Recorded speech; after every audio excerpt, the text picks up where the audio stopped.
usually the biological parent is their quote unquote safest person because, well, you created me, you brought me into this world. I can cuss you out and you're still going to love me. Exactly. You're listening to the Nacho Kids Podcast, where we discuss all things step family related. Real stories, real people, real help. Your hosts are the creators of the Nacho Kids Method and the Nacho Kids Academy Step Family Coaching Team, Lori and David Sims. Welcome, welcome, welcome. Thank you. You're welcome. What's up, David? Not much, except coming up on the big 5-0. What? Not talking about Hawaii either. What are you talking about? I got a birthday coming up. What you want for your birthday? I want everybody to get something for my birthday. I don't know what that is yet. But I don't want people to give me stuff. I want to give to other people. So you're going to be a half a century old. Mm-hmm. Wow. Yep. And how old were you when I met you? 45. No. 28. No. 30 something. 5, 6, I 7. don't know. Somewhere around there. Yep. Wow. I know. Getting on up there. Mm-hmm. But as I like to say, I'm in my prime. Oh, Lord. Yeah. And he's having a midlife crisis. I am not having a midlife crisis. I told you, you are my midlife crisis. Well, this Jeep that he has is his close to death crisis then. No, look, it's not even like, so midlife crisis, people go out and like buy something crazy. They go out and buy something like a Corvette, a yacht, I don't know, name something. They go out and get a girlfriend they don't tell their wife about or something. I don't know. But this is like an old ragged out Jeep. It's not a midlife crisis. Matter of fact, what it is, you and I have talked for years. When I got rid of my Harley Davidson motorcycle, which was a sad day in my life. That was part of our wedding vows. I know. It was the only reason you really wanted to even marry me was to ride on the Harley, because that was a bad Harley. It was. And ever since we got rid of that, because it almost killed me. Yeah. We talked about getting something with 4 wheels that we could ride around during the summer and spring and fall. Because around here, you can do everything like 3 seasons out of the year. And so we looked at dune buggies, which Lori says I look like the Grape ape when I'm in a dune buggy. For those of you that don't know what I'm referencing. Yeah, you have to be somebody who looked at cartoons back in probably the late 70s. Grape Ape Show. Where they had like a... Well, how do I even remember this? Because this is amazing. Are you ready? Mm-hmm. The Great Grape Ape Show is an American animated television series produced by Hanna-Barbera Productions and broadcast on ABC from September 6th to December 13th, 1975. ABC continued to air it in reruns until 1978. So I was 4. Yeah, I remember it. But I remember it. But you're older than me. Yeah, but here's where I remember it. Like, I don't remember that specific cartoon. I remember him being part of this group. They would ride around in this Volkswagen van, and he stuck out the top of it. Or rode on the top. Yeah, and they were racing other people or something. So it was in conjunction with that. But anyway. So the Grape Ape is huge. And so apparently me riding in a dune buggy looks like him sticking out of the top of this Volkswagen van. Yeah, especially one of those girly type dune buggies. You know what I'm talking about? The ones that look like a ladybug or something. Yeah, no, that's not what I wanted. I wanted like a rail buggy. Yeah. But those are hard to find unless you're really wanting to drop down some major cash. Well, I saw one I passed the other day and I was like, ooh. I know, but those are like $20,000. But let's tell people it's not really the Jeep. It's the stickers. But I have a story behind that. On the Jeep and the other accessories you intend to add. Which I've already ordered. Okay. So the Jeep is green, but it is unlike any Jeep you've ever seen. First of all, it looks mean. Yes, it's very mean looking. It sits way up off the ground. It's got like 37-inch tires. And the paint is actually Monster liner, which is like Rhino liner. So it's not like regular paint. It's that scratchless kind of bumpy, Rhino liner paint that you would put like in the bed of a truck. Mm-hmm. So that's what it is. But it looks really cool. So when I got it, I was like, I want to put something on it to make it unique. And I looked at stickers and stuff, and a lot of people have the stars on it, and they have other Jeep stickers that are fairly common. So obviously, me, I don't want to be common. I don't want to pass myself on the road. Oh, you won't. My other vehicle is a white Jeep Grand Cherokee, and there's like 500,000 of them in a quarter-mile radius. Mm-hmm. So I was like, I want something that's unique. And so I found the perfect stickers for this Jeep that looks mean, and it's big, and it's tall, and it's got this green paint job that makes it look kind of militaristic, end of the world. It reminds me of MASH. Yeah. And it is so tall, I really need a stool to get in and out of it. It is quite a sight, is all I will say. But it just reminded me of something you would ride around in like the apocalypse. And so I got these stickers on the side of it that say Zombie Apocalypse Response Vehicle. Yes. No, I'm sorry. Zombie Outbreak. That's what it says. Zombie Outbreak Response Vehicle. Some of them say Zombie Outbreak Response Team or Zombie Response Team. So they're different ones, but it looks at a glance, you're looking at it and it looks like, the game warden or something, because it's got this official game warden for zombies. Yeah. It's got this like seal on the door, which looks like some type of official badge seal of something. Well, what's funny is he'll show people pictures of it, and the women or ladies are like, huh. And the men are like, man, that's so bad. I want to be like you when I grow up. And I'm like, Lord help. That is true. It is very amazing, the very polar opposite views you get on it. And every guy that sees it, yesterday, this guy comes out to the house to help Jackson with something. And he's early 30s? Mm-hmm. Early 30s. He looks at it and he's all I can talk about. Dude, this thing's bad. It's awesome. Blah, blah. And I'm just shaking my head. But we were with a group of friends a couple of weeks ago. There was probably 4 or 5 couples there. And I showed it to everybody. And all the women were like, oh yeah, that's nice. And all the men were like, that's awesome. I want to go riding in it. Yeah. It's so funny. But the accessory that she is most not thrilled with. Well, hang on a second. This is the kind of Jeep that you have to drive it. Like there's no relaxation. And it's a straight drive. Yeah. Or a manual for you folks. Or a manual, which means you have to shift gears, mash the clutch. So when we picked it up, he drove it halfway home and I drove it the other half. I had to drive that thing like I stole it. Yeah, you had to. Because if you're in 5th gear, you don't accelerate at all if you mash the gas. It's just, I guess, geared low or whatever. It's geared really low. Yeah, it's geared really low. I think it'll pull a house off the foundation, but it ain't fast.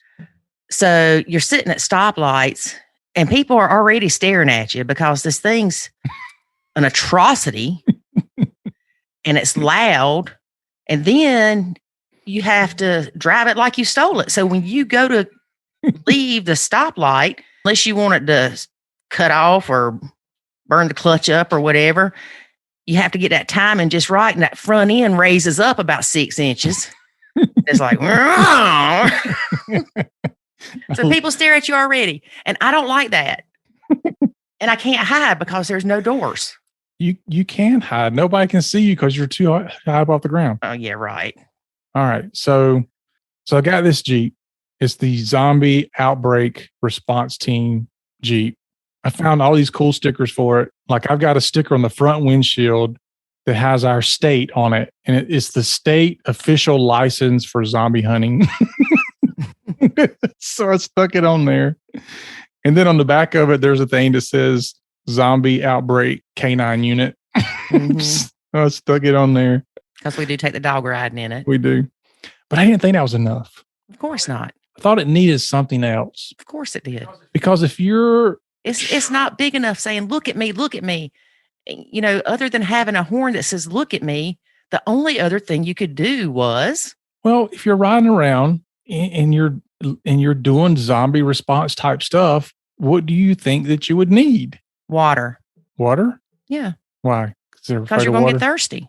Okay. That's not what I was thinking. What I was thinking is you got to have something to fight the zombies with. Snacks, because you're going to get hungry. So I found a replica, not made of real anything. It's fake, but it looks real. A replica 50 caliber machine gun to mount on the top of the Jeep. Lord Jesus, help me. Just like the ones that were mounted on Jeeps in World War II. Oh, but wait, there's more. There is? What's more? The ammunition. Oh, well, that's just for effect. So I found these fake ammunition, so you can basically have bullets hanging out the side of the machine gun to make it look even more real. So not only are you riding around in the most awesome zombie response vehicle, but it looks like you are ready for the World War Z. And you don't think you're going to get pulled over for that? I'm sure I will. They got to catch me first. Well, you used to be a cop, so they don't make you as nervous as they make me. I'd be all paranoid, be like, no, I'm going to get pulled over. I think it's hilarious. So no, I don't think this is a midlife crisis. It's kind of, look, you go and you spend money on. We are not talking about this. I didn't say anything about you spending money on your end of life crisis. All I said was that you got this. That's all. I got it for you. Bull malarkey. And the dog. Actually, the dog really thinks it's her truck, her vehicle. Yeah. Like really, no kidding. Yeah. If anybody leaves in it, she cries hysterically. But anyway, it's not my midlife crisis.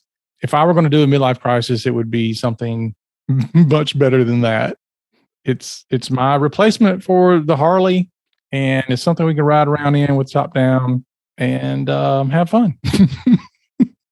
Yeah. And I will not pass myself on the road no matter where I am. No, you will not.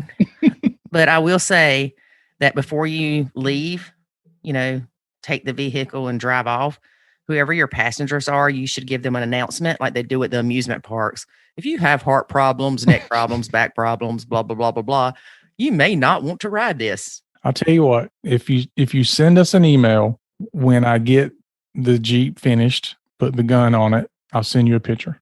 I think you should have made a Nacho Kids Jeep, but no. Why would I do that? Yeah. All right. Like, that's not going to get any views. That's enough with the Jeep. Okay. All right. So who are we talking to today? Oh, by the way, again, birthday is 13th of August, Friday. Yes, the 13th. What? Favorite day? So there you go. If you want to know, turning 50, Friday 13th. We'll remind you again on Friday the 13th. Because I'll probably forget by then that I told you the first time. Yes, he will. All right. So who we got for today? So today we have Rebeccah. Rebeccah has been a guest on our podcast. She was actually our first guest. Huh? Yeah. The first episode was us talking about the academy, and the second episode was Rebeccah. No kidding. So she came back. What? She did. 112 episodes later, she is back. Wow. And she is here to talk about ODD. Huh. And she taught me some stuff. Is that why you say I'm ODD now? Yes. It's her fault. Yes. Because you're a button pusher. Thanks a lot. But it's very interesting because we hear a lot about ADHD, ODD, and RAD, especially in step families. And I had never really heard of ODD. And when you hear the name of it, Oppositional Defiant disorder, I'm thinking, heck, I had that. I mean, that's every teenager. I'm the rebel child. Yeah. So it's great to get a clearer view of what ODD really is and what you can expect. Yeah, I agree. No, I don't agree because I'm ODD. Okay.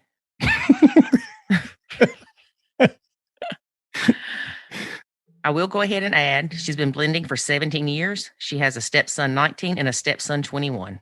Wow. And she is a behavior analyst. That is how she knows so much about ODD. That's got to be helpful. Mm-hmm. I'm a behavior analyst as well. Just David, you're everything. You're everything everybody could ever want to be. Okay, let's wrap this up. I'm feeling nauseous. Wrong podcast for that. All right, wrap it up, David. All right. Well, here's a word. We talked so long about it. Well, you monopolize all the time. Sorry. What? All right. So this here word about the. How did I monopolize you still all the talking? Time? When are you going to stop talking? Right now. Yeah, ODD. Not showing you. See. So here's a word about the Nacho Kids Academy. There is a way to save your sanity and your relationship, and it's called the Nacho Kids Academy. In the Nacho Kids Academy, you will learn the skills and knowledge to properly nacho, techniques to handle step-family challenges, ways to improve your communication, and much, much more. Visit NachoKidsAcademy.com and sign up today to join other step parents who are seeing the life-changing benefits of nachoing. Again, that's NachoKidsAcademy.com. Today we have stepmom Rebeccah. Hey, Rebeccah, how are you? I'm good. How are you? Good. Now, this is not your first time being a guest on our podcast. It's not. I am a repeat offender. So back in I go. Well, today we're going to talk to you about Oppositional Defiant disorder, or ODD. Yes. It's super fun. And I mean that in the most sarcastic of ways, because it's about the least fun thing ever. And it looks like there's a lot of people who have stepkids such as myself who also have the oppositional defiant disorder. Pretend that we know nothing, okay? Okay. Start from the bottom level and tell us what it means, some examples of it, signs of it, all that happy stuff. You're going to be our WebMD for ODD. I am your WebMD, and I'll tell you why, because before I even, I'll preface this by, for those who don't really know me or who I am or what I do, I'm a behavior analyst. So I actually work with kids who have special needs and who have things like ODD and autism, ADHD, things like that. So I do have actually a couple kids I work with who have ODD in addition to my stepchild having it. So I'll give you the baseline of what I kind of tell parents and people who I start working with. It can be a little confusing because a lot of kids are defiant, like almost 100% in some way or another. So everyone sort of wants to just brush it off as like, oh, it's just regular defiance. I mean, the first thing I say when I tell people about ODD, because a lot of people have never really heard about it, it's still kind of a fairly new diagnosis. I think it's only been around for my stepkid got diagnosed in 3rd grade. So he was like 8 and he'll be 22 this summer. Okay. So this is how long. And then I think it only existed a little while before that. I know that there are some people in the group who have ODD diagnoses as well. So it's been around at least for my generation, I guess our generation, because we're probably relatively similar in age. But I had never heard of it until my stepchild was diagnosed. So I did all the research. So basically, the diagnostic criteria that you have to meet in order to get a diagnosis of ODD it's like a defiant child on steroids, basically. They're always or frequently angry or irritable. They lose their temper a lot. Like every little thing kind of sets them off. They're very touchy, argumentative, and defiant behavior. So it just argues with everybody, especially authority figures, which can be just, if you have a child, it's just adults. I mean, like any adult they might argue with, especially ones they see as authority figures. Parents, for instance, very actively defiant. Like you tell them to do something and it's not only no, but it's absolutely not. They'll argue with you. They'll come up with 80 different excuses as to why they're not going to do it. They'll probably fight. There might be screaming. Everyone's losing their tempers. Don't tend to be too great at following rules. They deliberately annoy other people. That's like a biggie. Oh, so wait a minute. Do you think David might have ODD since he's a button pusher? You know what? That's a good question, Lori. Now, I don't live at your house, so I can't honestly say that I'll believe whatever you say. You're here and David's not. So. Yeah. Good timing, huh? I'm going to go downstairs and be like, you have ODD. He'll be like, no, I don't. And then he'll start fighting with you about it. And you'll be like, argument made. Yeah. Oh, this is going to be so much fun. Oh, I can't wait to hear about this. And then they're also kind of vindictive sometimes. They might be spiteful. And the biggie, especially in my house, nobody loves being held accountable for the things they do wrong. It's like unpleasant, but it's to the point where blaming others for his or her mistakes or misbehavior is super bone deep. Mm-hmm. There is just almost no accountability. You can point it out like 80 different times, but it's just, I mean, we all kind of understand that it's easier to blame other people for our problems or for the thing, our mistakes, or right.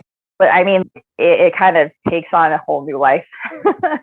And that's definitely been the case personally here at this house, where there is certainly not only no accountability, but there were a lot of people in his life who enabled him and to continue to enable him to be thinking that nothing he ever does is his fault. Mm-hmm. So yeah, that one's hard to get used to. But also there has to be, this has to last at least 6 months. It has to happen with individuals who are not their siblings, because we all know how siblings get. Mm-hmm. Age-wise, usually it's diagnosed about early childhood, which is tough because 3 to 5 year olds are a hot mess.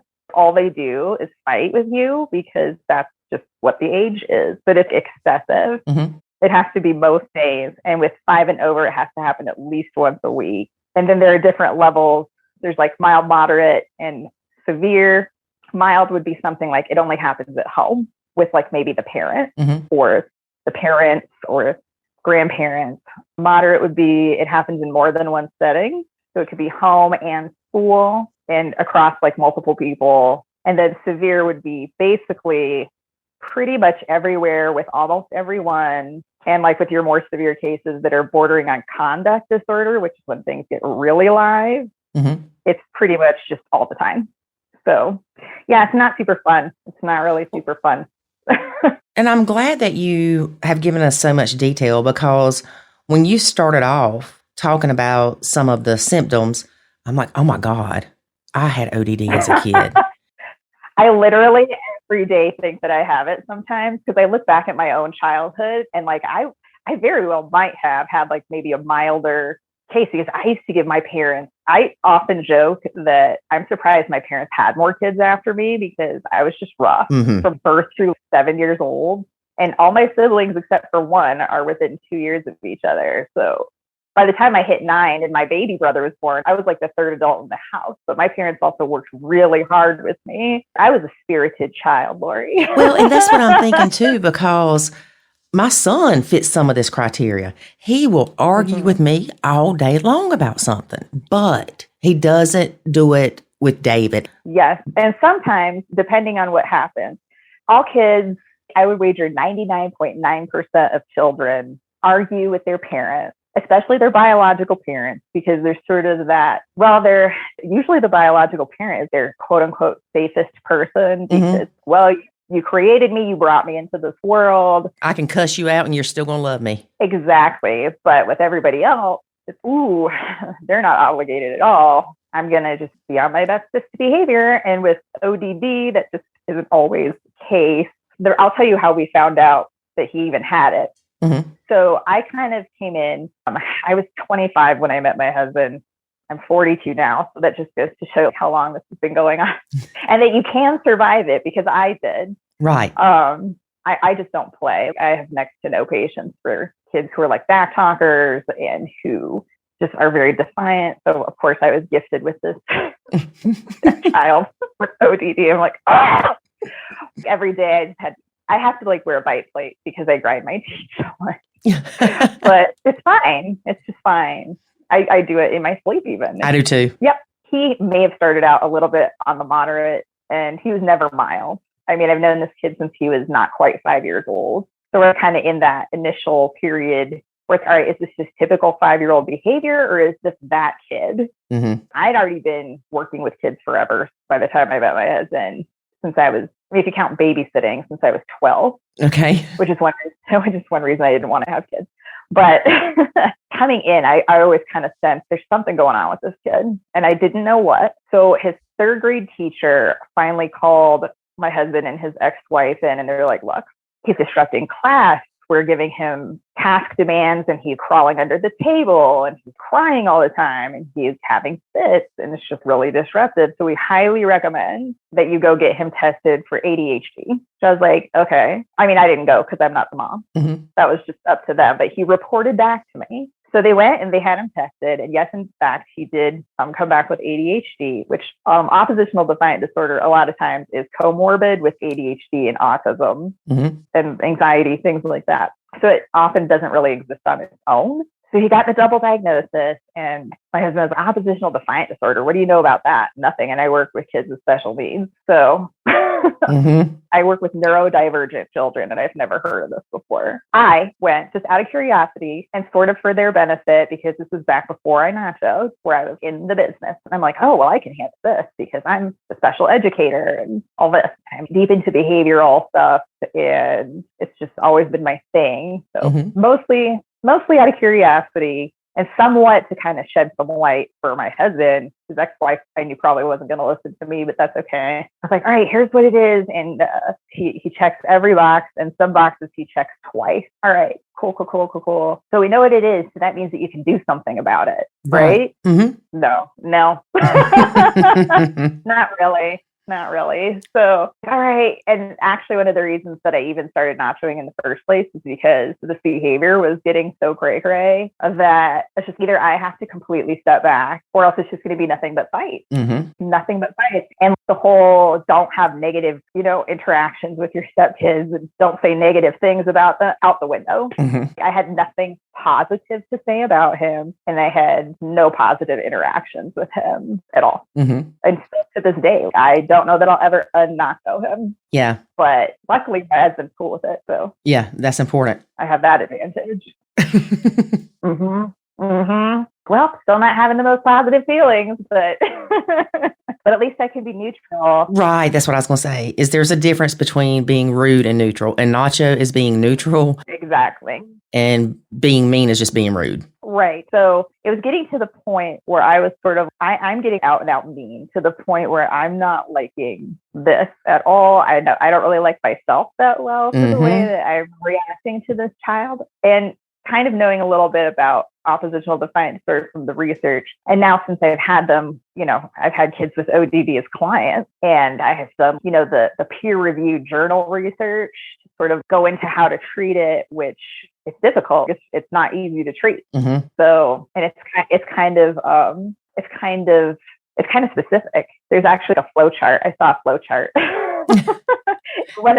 in one of the peer-reviewed journal articles about like how to handle in applied behavior analysis, how to handle defiance in a child like this. And the flow chart itself is pretty long. You have to actually break it up and teach it in separate segments. Because if you try and teach it all at once, you just get lost. Right. So it's not super easy to treat. So for the bio parents who have kids with ODD who are actually trying to get it treated, it's good for you, because it's not easy, and stick with it. Just know that I personally appreciate it.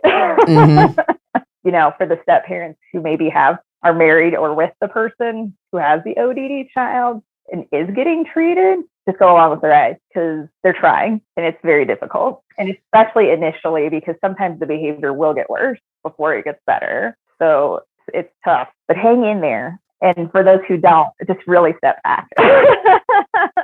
Yeah. Are there certain things that have been tied to causing children to have ODD? Some kind of trauma or? Yes. So they really, it's still kind of so new that they don't know, they being, I guess, the medical professional. I'm not a medical professional, just putting it out there. I never went to med school. But what the experts are saying, and they still don't know 100%, but usually what it could pretty much, I'm just going by what I saw in the Cleveland Clinic, which is that's a pretty good source. It sort of has this biological, genetic, and environmental mashup, like most things do. If you're a human being, you have biological stuff, you've got genetic stuff, and you've got environmental stuff that are going to contribute. In this case, it's biological in the sense that there might be possible, and they're just putting it out there in this language, like possibly, maybe, could be, because no one knows 100% for sure. There might be some sort of injuries or defects in certain parts of the brain or chemical imbalances, which is why they tend to be comorbid with ADHD, depression, anxiety, things like that, chemical imbalances. And then the genetic component is they might have a family history with maybe some mental health issues, or maybe somebody has a personality disorder. A lot of times kids who grow up with, not every time, but sometimes, a kid who grows up with ODD might catch as an adult a diagnosis of narcissistic personality disorder. I'm glad you said that, because when I was writing down the symptoms, I'm like, a lot of those are similar to narcissistic people. Yes. Yeah. And there's like a health cluster B personality disorder checklist that would be narcissistic, and then antisocial personality disorder and histrionic personality disorder. My stepchild, personally, I think he moved from moderate to severe throughout, because he was never really properly treated. Obviously, I had no control over that, and I didn't want control over it because it would have killed me. I would have probably been taking so many medications. I mean, like, if you need to, you should, take. I'm not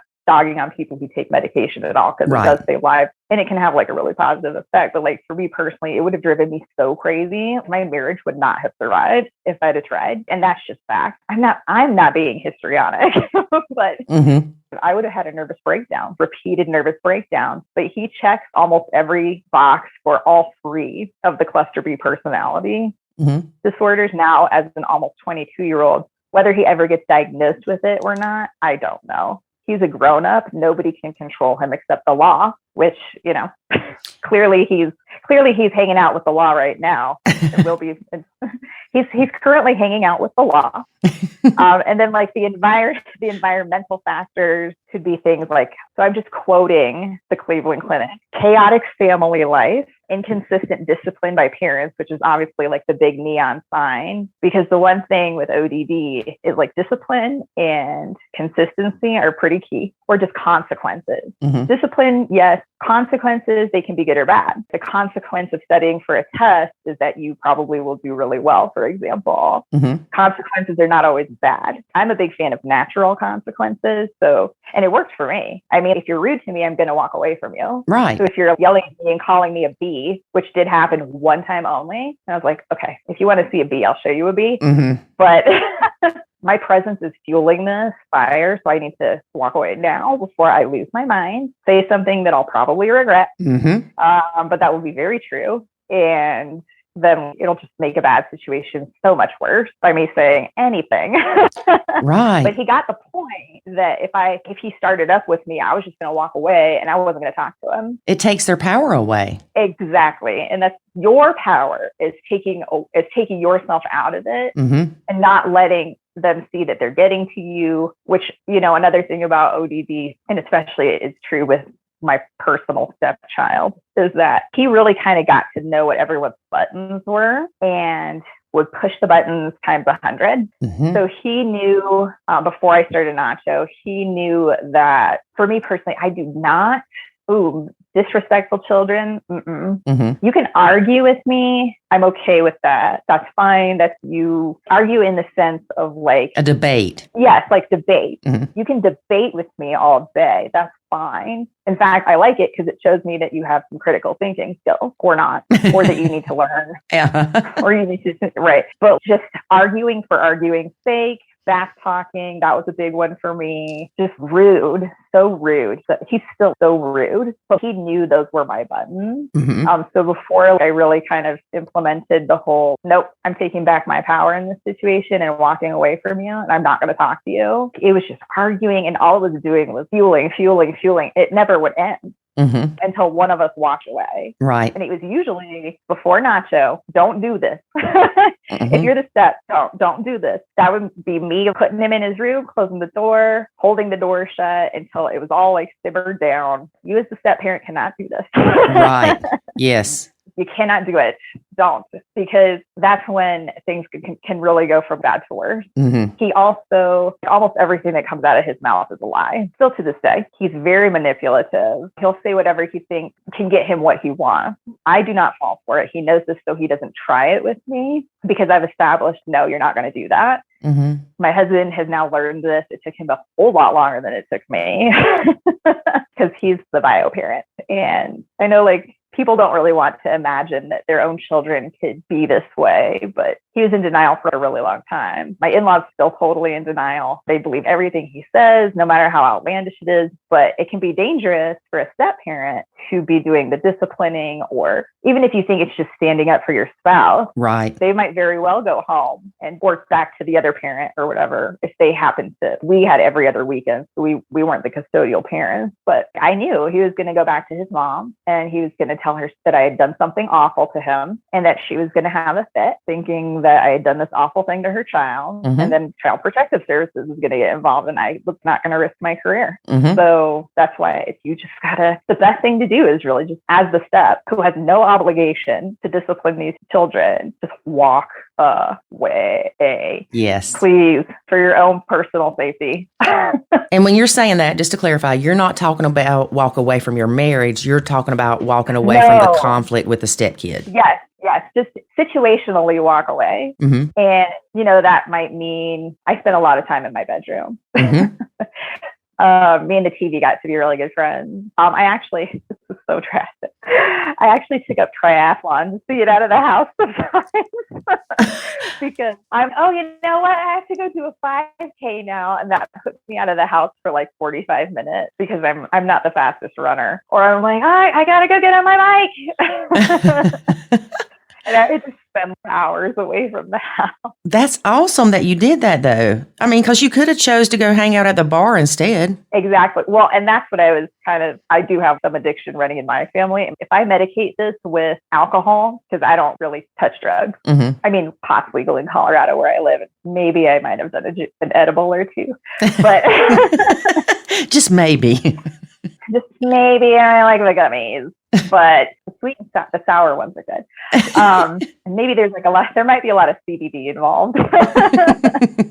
But I'm like, if I start drinking to get through this, I'm going to be drunk constantly. I'm just going to constantly be drunk because and I'm lucky it was only every other weekend. It was hard enough to deal with every other weekend with knowing what I knew. Right. Understanding that he couldn't help it. Him having ODD wasn't his fault. Right. But a lot of parents or even step parents that don't understand this will say he can stop it. He can quit acting like this. Right. And no, no, it's just, it's a diagnosis. It's like being diagnosed with type 1 diabetes or being diagnosed with, my brother has a degenerative eye disorder. And so he's legally blind. They can't really help it. Right. And yes, it can be treated, and treatment is difficult, but it does happen. And usually the best outcomes involve, all right, they can be in society. They have the tools. There's plenty of people who have been diagnosed with ODD who did get treatment. I know I saw somebody mention on one post I saw about having it and being treated with cognitive behavior therapy. It takes a little bit longer to sort of dig down and pull up those tools that they learn that maybe come naturally to the rest of us, or that we've learned as children, and that, it would just be like a normal way to teach your kids, okay, here's these manners and we do this and we think about other people. And right. It's taught in a little bit different way. I just deal with the behavior end of it. I try to kind of get into and it sucks to say, but sometimes, all right, if you want the thing, you have to do the thing. So here's what's in it for you. All you have to do is just this thing. And you can either, this is just how I deal with my clients. And if my stepchild had been my bio, I probably would have done the same. It's like, all you have to do is in this exact neutral tone, because I don't want to be emotional about it. because then it turns into a tinderbox type situation. Right. Where everyone gets really escalated, whereas just the child might be escalated at this time. Mm-hmm. You can either choose to fight me on it, and I'm still going to make you do it, or you could just do it really quick, get the thing super fast, and boom, that's what's in it for you. You get the thing you want faster. Mm-hmm. The whole like pick your battles thing is super important, because with a kid with ODD, especially, if you don't have to pick that battle, do not pick it. Mm-hmm. Just don't, because it's practically guaranteed to turn into a conflict. If it's not super important to you that little Jimmy Jack or whoever puts his shoes in the mudroom when they come home, and you say, okay, don't forget to put your shoes in the mudroom, and you have to, think about, is that something that you're really worth, like it's really worth being a fight to you? Right, because they're going to fight you on it. They will. It's like practically a guarantee. Hardly is there ever a time where if you're giving them a demand, like just a task demand or something like that, that they won't make something into it, or at least like give you some kind of attitude, mm-hmm. which, if that's one of your hot buttons. Yeah. And your child knows that, or your stepchild knows that. It's like, oh, here I am with the attitude. Boop, boop, boop. Going to dial it up to 20. Yeah.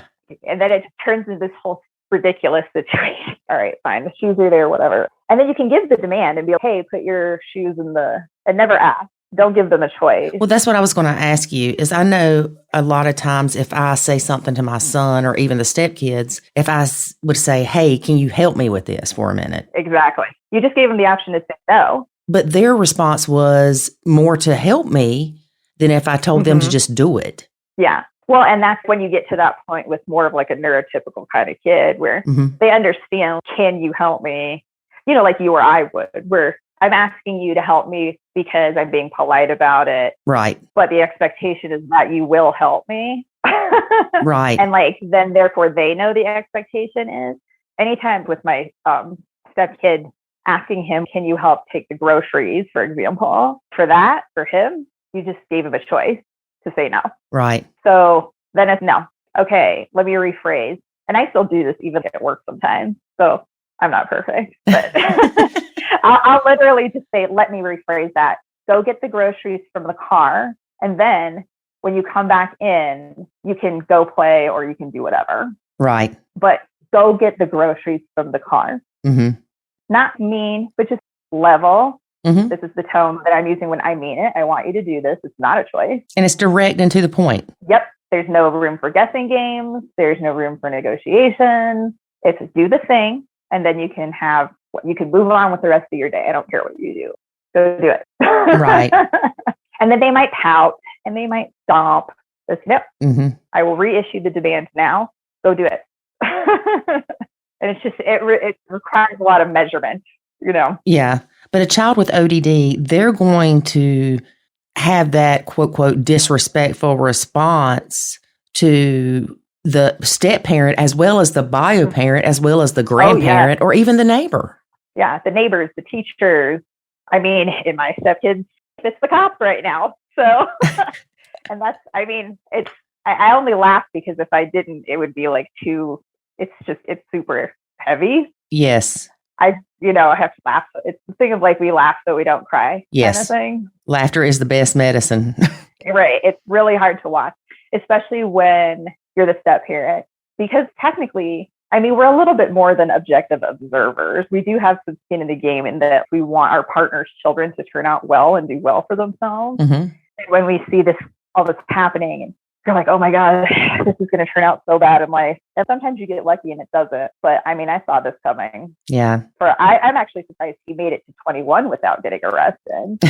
I'm surprised it didn't just start happening as a teenager. And I think that his mom probably covered up a lot. She did have a tendency to sort of cover up for him. Mm-hmm. So she was a big time enabler. But he is also, she was the custodial parent. Right. And a lot of times with ODD, it's rough, man. And this is just with any parent who has a kid who just giving into them it's just in the moment the easiest thing to do, mm-hmm.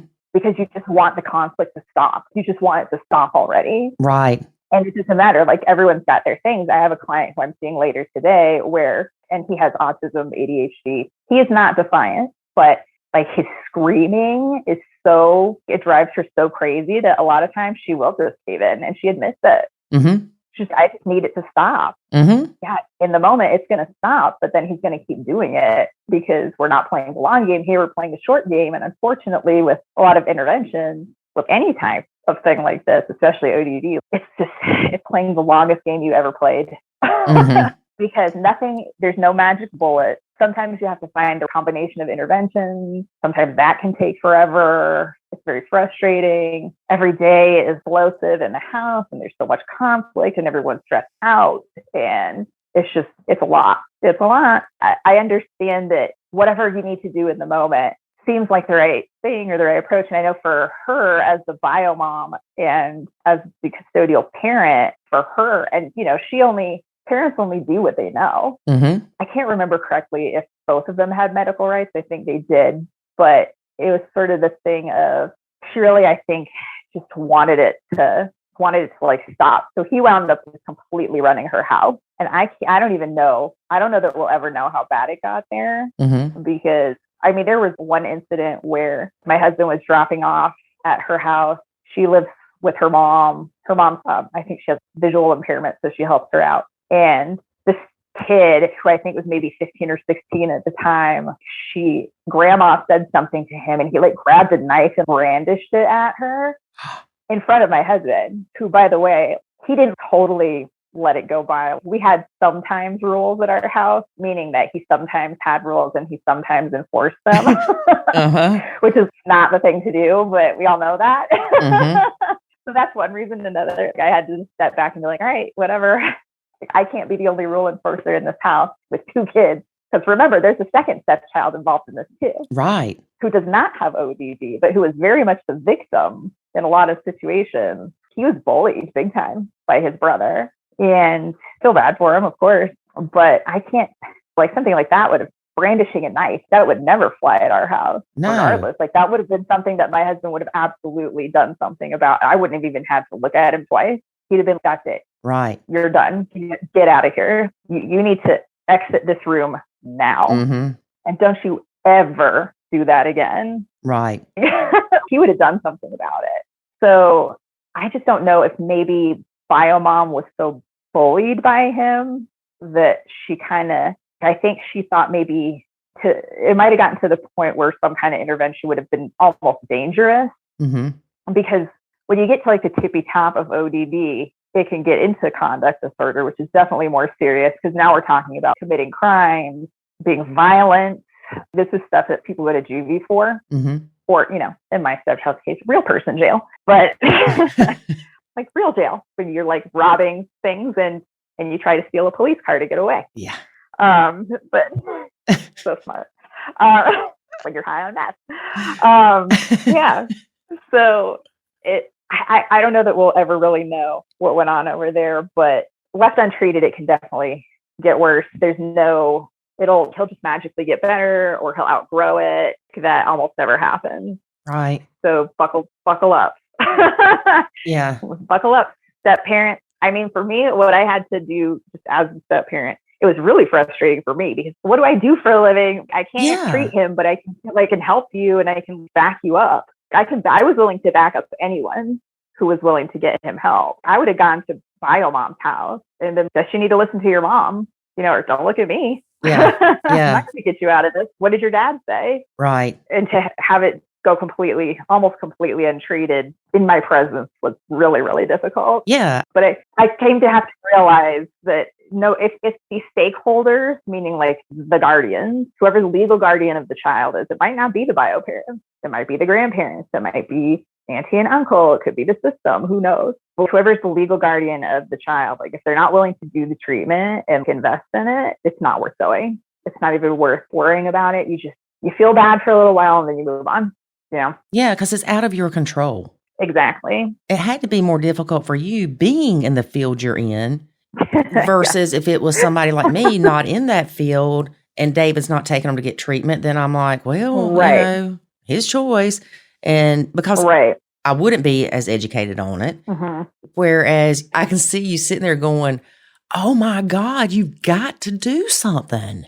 Yeah, that was pretty much me, the vast majority. Well, let's see. He was diagnosed at 8, and he did leave home at 18. He actually stopped coming to our house when he was 14 because finally, and this is crazy. I mean, it's what every parent fears and why a lot of times they don't discipline, like just overall, not necessarily with oppositional defiant disorder only, but I know we've always talked about fear that some parents have where like they'll lower the boom and they'll implement rules and discipline and consequences, and the children might not want to come back. Right. And that is what happened. There was it was the day after Thanksgiving when he was, Stepkid was 14. He was 14 at the time. And I'm also pretty convinced that Biomom has a few things that have not been diagnosed as well.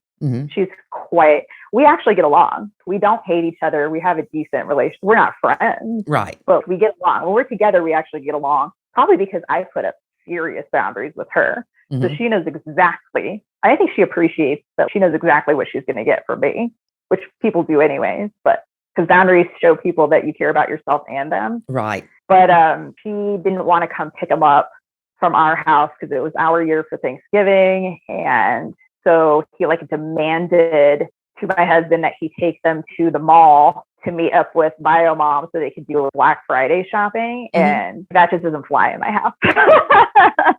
Not going anywhere near a mall on Black Friday was a hill that my husband was willing to die on.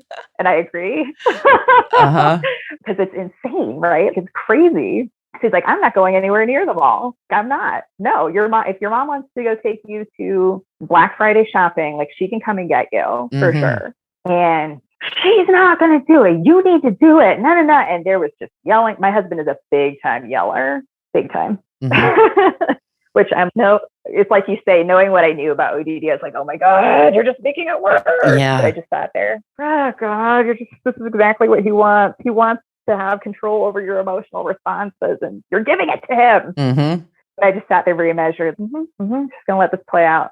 I almost had to play an audience member in my own home sometimes, just detach myself from the emotions a little bit. I just watched it like it was a soap opera I was very invested in, but could turn off at the end of the weekend. Right. So like it turned into this huge fight. And finally my husband was, you know what? We have rules in this house. And I kind of laughed under my breath a little bit because not really.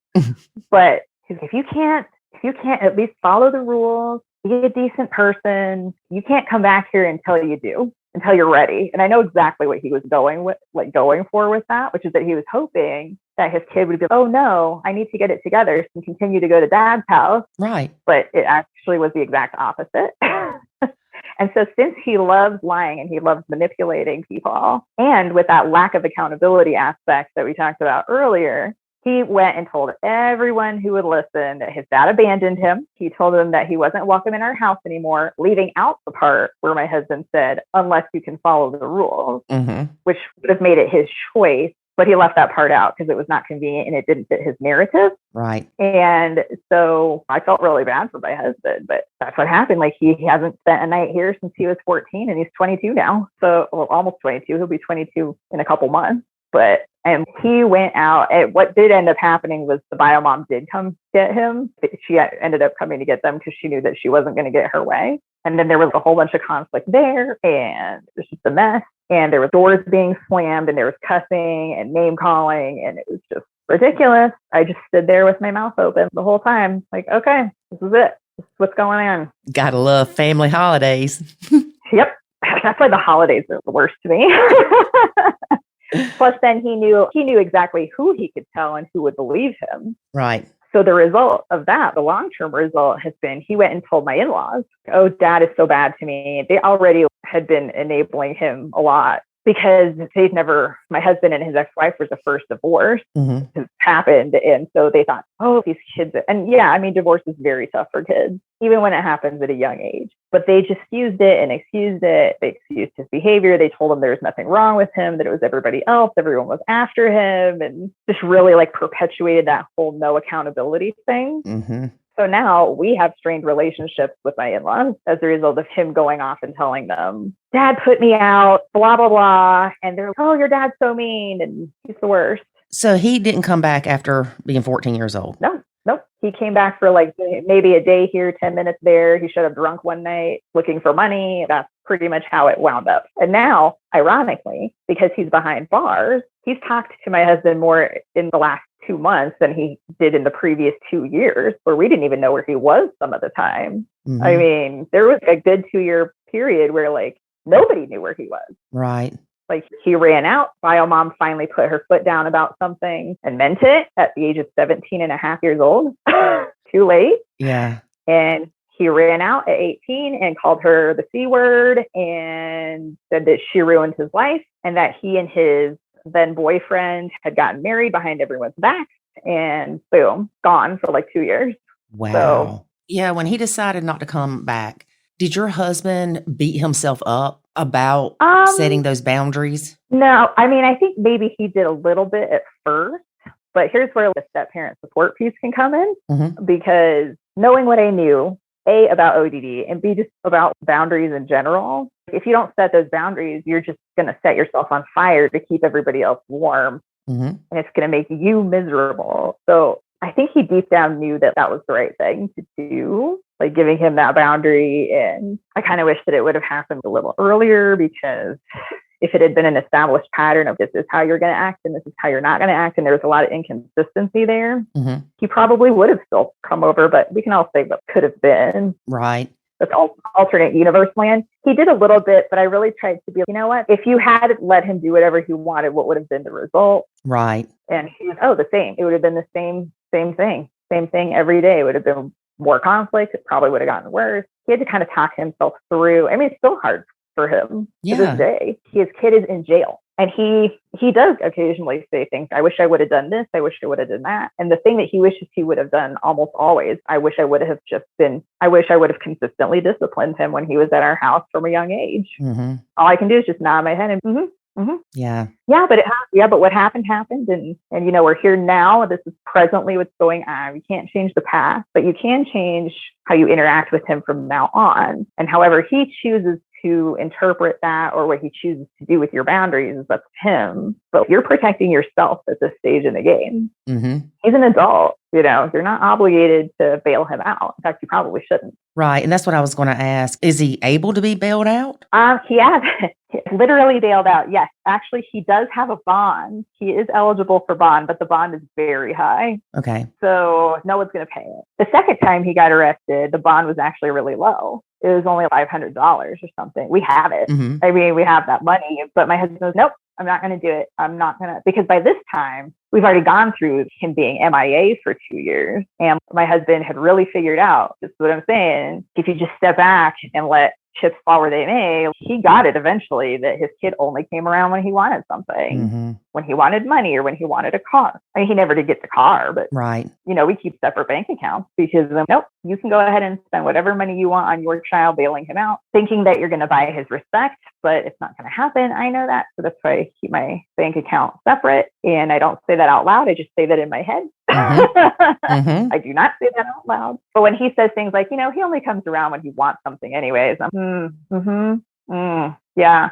I think you just might be right, honey. Yeah. Yeah. Or you can say, it's got to hurt that you feel that way. Yeah. Or just, yeah, I'm sorry things turned out this way. Yeah. It's not cool. It's really not cool. And nobody goes into, you know, when you have this little baby and they come out and they're so cute and, oh, look at that with their big eyes and their little chunky cheeks and legs. And nobody ever thinks, oh, in 22 years, this adorable baby is going to end up in jail. Right.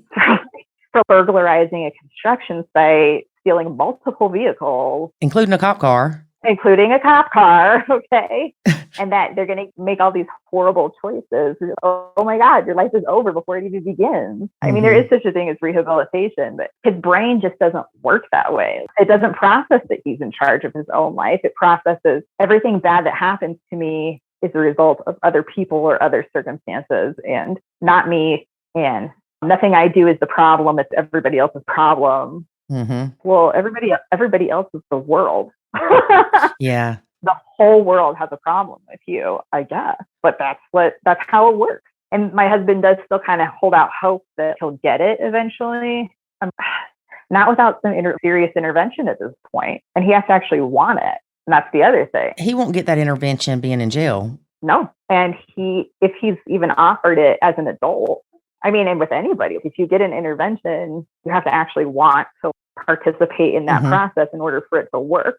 And I don't think that he would participate. I mean, it could be that in the future, he finally says, you know what, I can't really do this. I'm going to have to do something. But if people keep bailing him out and if people keep excusing his behavior, like my in-laws still do to this day, which is why I nacho them too. He's just always going to have that. If he gets that constant feedback of it's not your fault, there's nothing, the problem isn't you, it's the world. Right. Or you poor baby. If your mama would have did this, this wouldn't have happened. Yeah. Yeah. Well, yeah. And he'll definitely slander. I think I'm the only person he doesn't trash talk to anyone who will listen. Because you nachoed. Exactly. Because he knows factually that what he does has no effect on my day. He cannot faze me.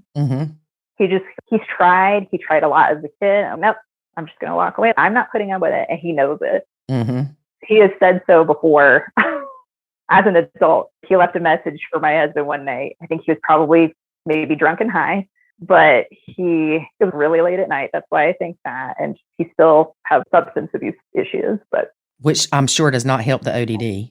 No. And in fact, sometimes it can lead to substance. It's not unheard of that you'll grow up and have some substance issues with ODD. And, he's like, you and Becca, you're the only ones who didn't put up with me and my stupid crap. I'll put in crap. It wasn't crap what he said, but put that in here for the public podcast. And he does acknowledge, and he knows even on a subconscious level that I'm whatever. I really don't. You can do whatever you want. It's not going to affect my day. But if you do something to me or to mine, I will give you a consequence for it, personally to me or mine. You're not going to get away with it, but I'm also not going to raise my voice. I'm not going to fight with you. My reactions are always, if it was to me, I would walk away.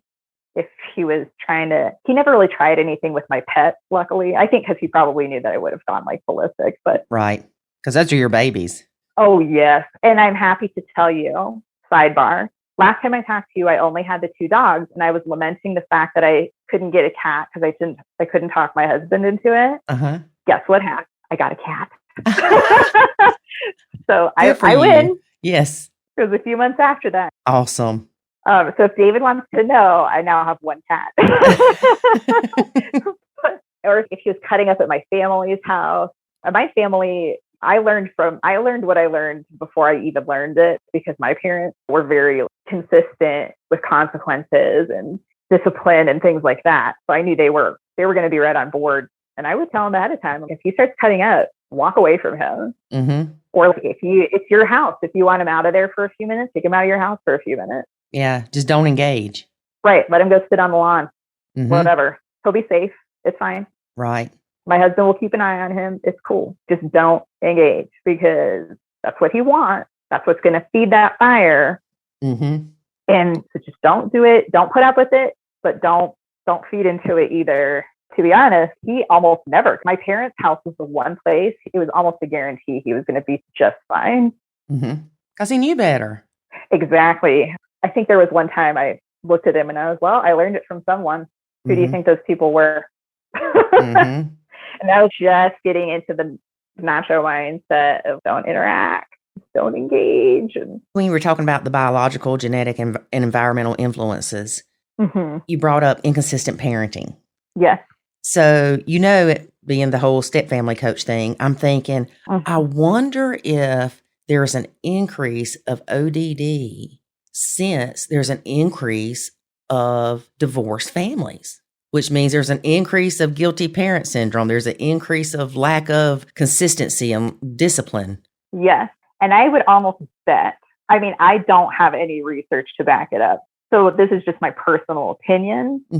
But considering ODD really hasn't been around as a diagnosis for very long, and it's probably been around about as long as it's been that divorces started kind of being the norm and not the exception, minimum, it might be correlational. It might not be causal, but I wouldn't be surprised if there was a pretty high correlation. Well, Rebeccah, it has been great having you as a guest on our podcast. And I'm always happy. Always happy to talk to you. Yeah, and I really appreciate you enlightening us on ODD and what it is, and that, like you said, you can still live with your husband if your stepkid has ODD. Mm-hmm. Yeah, just step as far back as you possibly can to keep yourself safe, mentally and physically, because it can get physical sometimes. Luckily, mine never did with me, but like I said, he brandished a knife, so just hang in there. And also that helps them see, it's the whole, if they don't have the filter of you in the way, they have to see it for themselves, and then they're just way more likely to do something about it. Right. Well, thank you again, and you have a great day. Thanks, you too. Bye-bye. Bye. David, I guess you better do this part because I'm still nachoing you. All right, folks. Thanks for listening to today's show. I can't let you just do that. That's rude. All right, then let's talk about what you learned with your ODD interview. That it is a disorder and the child can't really help it. And we have to remember that. It's no different than if you had an allergy to pecans, or if you were born with some kind of eye issue. Yeah, that would be challenging, because that's one of those things I can see where everybody's like, just tear their tail up. Yeah, like they used to do your kids. What? That's what people would say if you just tear their tail up. That's what you used to say about people. Well, yeah. Mm-hmm. But it's not as simple as that the kids can control it. But I will add this. She makes a comment in the interview that Stepkid really didn't act up at her mom's house or at her parents' house because he knew they wouldn't tolerate it. Well, then hang on. If you can control it when you know the grandparents aren't going to tolerate it, So he's got SODD. Selective oppositional defiance disorder. I don't know. I'm so confused. I mean, I know it's a real thing. I just find it interesting that there are situations that they seem to be able to control it. And maybe it's just that situation with being at the grandparents' house doesn't trigger him. Yeah. I was going to say maybe it's because of environmental factors. Right. That's where I was going with that. Yeah. If he's in a comfort area, so he's home, then it's more likely to happen. I don't know. I'm just trying to figure out the answer to your question. You're doing a great job. I know. That's my behavioral therapist side coming out. Oh. Okay. Well, let's do your podcast wrapper-upper side. All right. Here we go. Because I can't take no more of you today, David. Well, I won't do the rapping, but I will do the wrap up. Oh, no, David, rap for us. No, I can't rap for us, David. Can't do it. Y'all, I'm going to get him rapping one day. I'm going to have to do a video of him and his friend, Johnny Blocker. That's 80s rap. It don't matter. I know, but that's not freestyle. I don't know the difference. Okay. All right, folks, that's our show for today. Thanks for joining us. Be sure to join us again next week for another exciting episode. And remember, from Nacho Mama and myself, that life is good when you nacho. Thanks for listening to this episode of the Nacho Kids Podcast. Find us online at nachokids.com. Until next time, remember, life is good when you nacho.